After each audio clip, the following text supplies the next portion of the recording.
बिस्मिल्लाहिर्रहमानिर्रहीम। अस्सलाम वालेकुम गाइस, कैसे हैं आप सब। आई होप कि आप सब ठीक होंगे। जी आज मैं आपको रेसिपी देने वाली हूँ जी बेसन की बूंदी। तो मैं चाह रही थी कि आपको ऐसी रेसिपी दूँ कि आप दही भल्ले खुद घर में बना लें और साफ़ सुथरे। जब आप खुद घर में चीज़ें बनाते हैं तो बहुत मज़े की बनती हैं।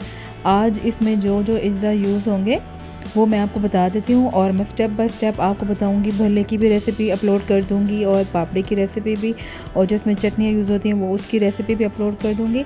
जो मसाला जात यूज़ होंगे इसमें बेकिंग पाउडर, सफ़ेद ज़ीरा, नमक, अजवाइन, लाल मिर्च पाउडर और लहसुन का पेस्ट बना लें या चॉप कर लें। और इसमें हमें रिक्वायर होगा जी ग्राम फ्लोर बेसन। इसको आपने अच्छी तरह से स्टेन कर लेना है, इसको अच्छे से छान लेना है। ये हमें रिक्वायर होगा जी 250 ग्राम। आप जितना ज़्यादा आपको चाहिए होगा आप उतना ही कर लें। अब हमें चाहिए होगा फाइन फ्लोर, मैदा चाहिए होगा हाफ़ कप, और इसको भी अच्छे से स्टेन कर लेना है आपने। इसमें हम ऐड करेंगे red chili powder half teaspoon, baking powder 1 teaspoon, सफ़ेद ज़ीरा डालेंगे जी हम हाफ़ टी स्पून, आप 1 टीस्पून भी डाल सकते हैं। साल्ट डालेंगे 2 टेस्ट, मैंने इसमें 1 टीस्पून डाला है। अजवाइन डालेंगे जी इसमें 1 चुटकी के बराबर, और ये लहसुन डालेंगे, गार्लिक पेस्ट डालेंगे 1 टीस्पून।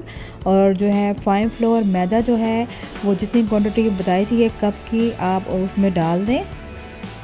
इसको अच्छे से मिक्स करें ताकि जो मसाला जाते हैं वो सारे अच्छे से मिक्स हो जाएं। इसमें अब हम लेंगे इसको मिक्स करने के लिए पानी। थोड़ा थोड़ा पानी डालते जाएंगे और इसको मिक्स करते जाएंगे अच्छे से। जितना लाइट सा पानी डालेंगे उतना अच्छा मिक्स होगा, एकदम से ज़्यादा पानी ना ऐड करें। थोड़ा थोड़ा सा पानी ऐड करते जाएं और इसको अच्छे से मिक्स करते जाएं। ये बिल्कुल स्मूथ सा बनेगा और बड़ा सॉफ्ट सा बनेगा। इसको अच्छे से बीट करते जाएं बीटर के साथ, लाइट लाइट सा पानी ऐड करते जाएं। देखिए ये कितना स्मूथ हो गया है। इसको जितना हम बीट करेंगे उतना ही अच्छा होगा। इसको आराम आराम से बीट करते जाएं।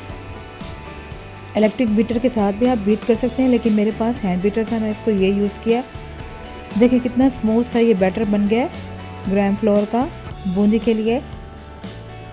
अब हम इसको थोड़ा सा रेस्ट देंगे तकरीबन 25 to 20 मिनट्स के लिए। देखें ये कितना और स्मूथ हो गया, सॉफ्ट हो गया और शाइनी हो गया।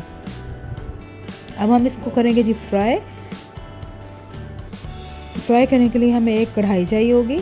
ये देखें जो हमारा स्मूथ सा था ये बैटर, इसको हम फ्राई करेंगे। इसके लिए हमें एक ऐसे होल वाली, अगर आपके घर में हो जाली तो इस तरह से ले लें। मेरे पास तो कुकर की थी, मैंने ये यूज़ कर ली।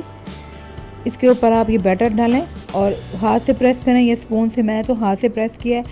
तो ये सारे इसमें ये देखें ये बूंदी बन रही है, फ्राई हो रही है। लाइट लाइट गोल्डन सी फ्राई करें इसको।